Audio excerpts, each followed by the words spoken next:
Hi guys, sorry for not being here early today. I was working on my deck and I was building a railing and I just get really into the tools. I just love it so much. Okay, so we have resistance here, so he's being resistant.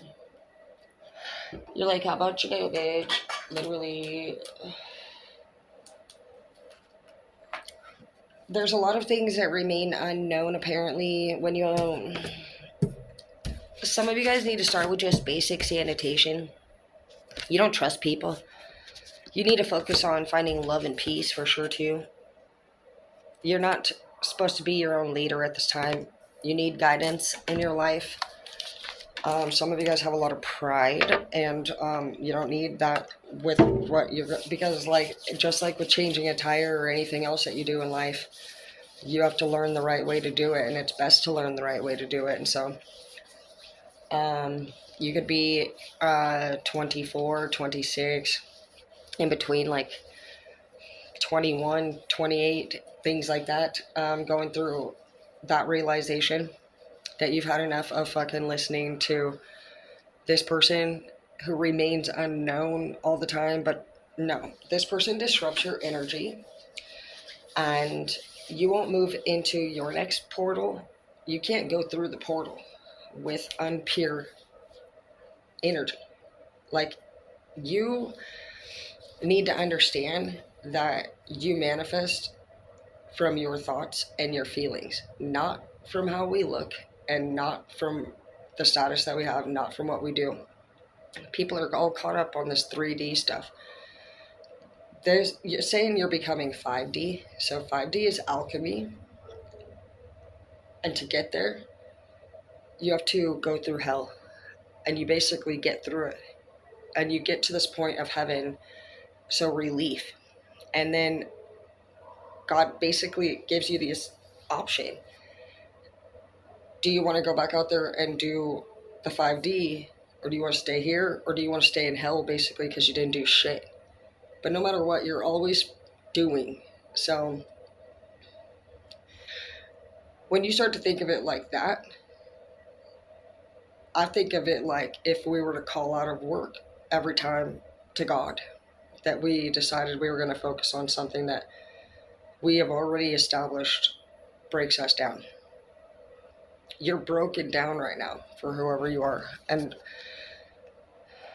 you're feeling somewhat content because you're getting the bills paid. And we have the sun here, so we have happiness here. I feel like you struggle with a little bit of just, it says that you've been literally stumped on what to do. Maybe the remain unknown was just that you didn't know what to do. Well, you had to become your divine self. So you wouldn't have known what to do until you were guided. You need guidance because all your creations were being blocked because you had to be around somebody that it's saying you had to carefully request things to. You could have been expected to be a certain weight. They did not give you the job opportunity that they promised. And you're horny. And you still sometimes think about your ex, but it's like you're so fucking busy all the time trying to pay your bills and keep this person fucking happy. And it's saying to show the world the real you. So maybe you want to be a model. Maybe you want to get out there and show yourself off. You want to show off your body. It's saying that whoever it is that always was blaming you or wasn't taking accountability, you're not going to be dealing with that anymore.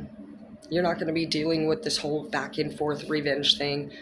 You guys could have been somebody that was a couple and both of you have seen a couple other people since the breakup, and at first it was like you were texting and maybe you were even spiteful and you were trying to start problems because you were just experiencing the emotions. But you're through that now.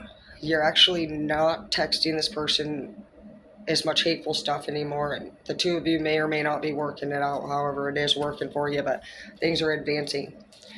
We have be a beacon of light in the reverse. So somebody now is going through the angry stage, and it's odd because anger is a secondary emotion, but yet it comes after pain.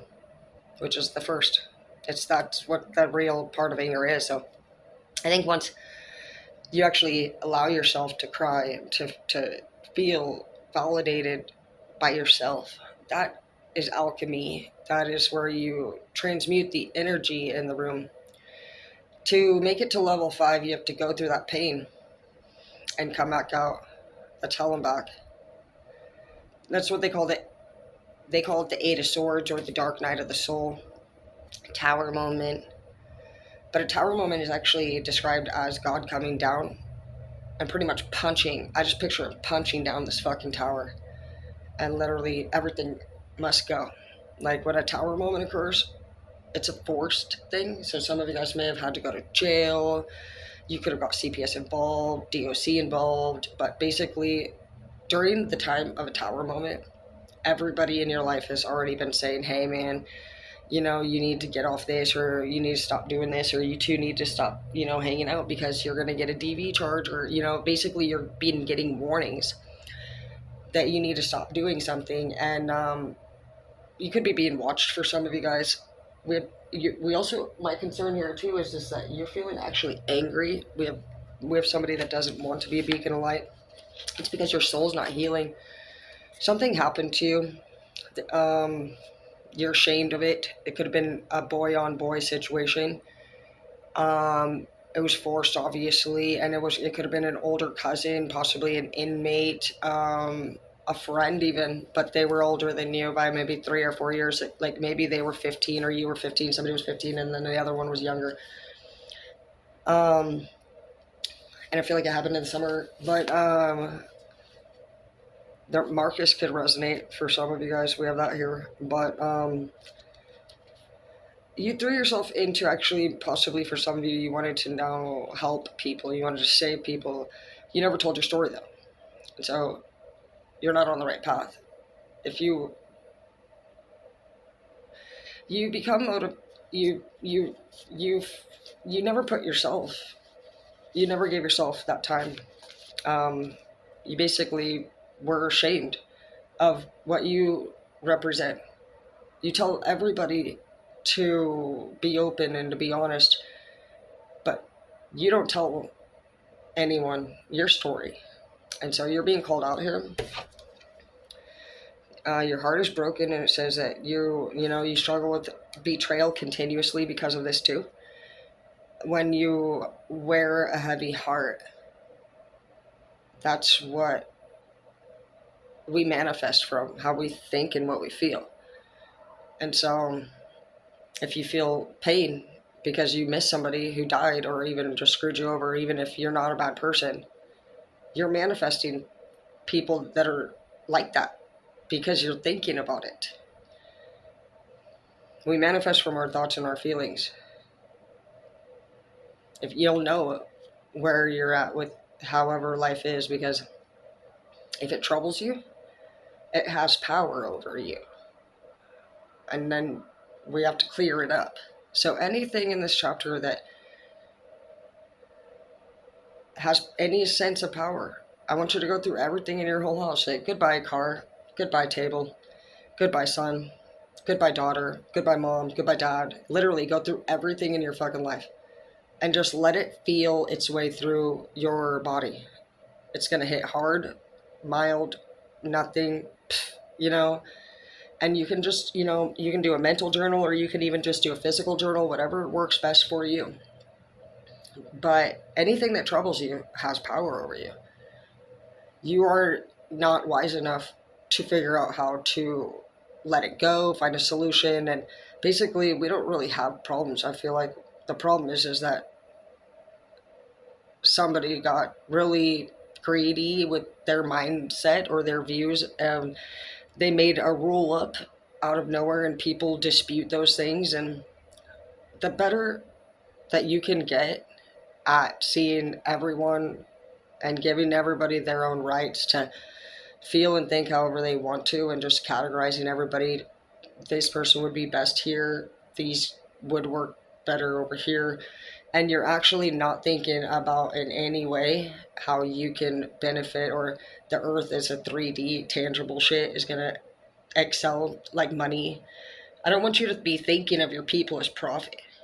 You're going to have to think of everybody as an individual and be able to categorize people and see yourself as clockwork. Like, you are the director of the whole world. I want you to picture that's what God wants.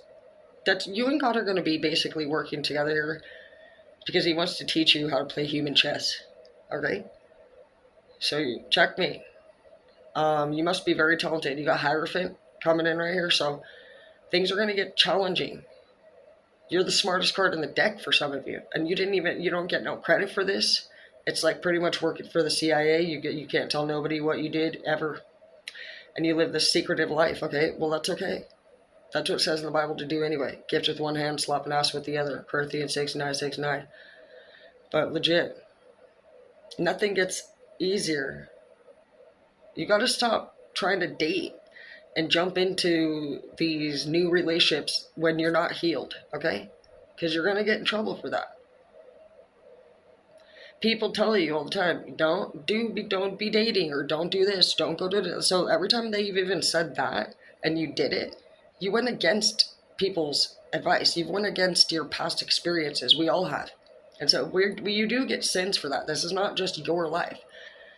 Energy is contagious. And so every time you bitch, every time you cry, every time you are not able to provide or do your own work for your people, do you ever think about what God's work might be? God's work is always, in my opinion, your hardest experience. You have to be humbled. That's what makes somebody change, and be grateful. And most of the time, make friends and go into those houses where those criminals are, or those drug addicts are, or those rapists are, or become those things themselves and murder people, shoot guns and become gang members. And so it's like, basically they just say, God has created all of us to do a job or two. And it's going to be a hard one. For me, it was CPS, DOC, drugs, death, but also I have career in education and teaching and law. And it's been such a great experience. And I can really see where everything has all just played its way into each other. And I just try to find the pro in every con. And so for whoever you are, I feel like you've been just thinking maybe lately about doing something random. But it would require several sacrifices. Well, that's what it's about. God wants you to sacrifice these things and come with Him. He has an individual journey waiting for you, and I feel like He needs your help. If you think very different than other people, and you've been feeling in your heart like a calling has been coming for you, it is. And it's God directly talking to you. This is different than other people's callings. You're very important. And basically, you're going to have to believe that to enter that door.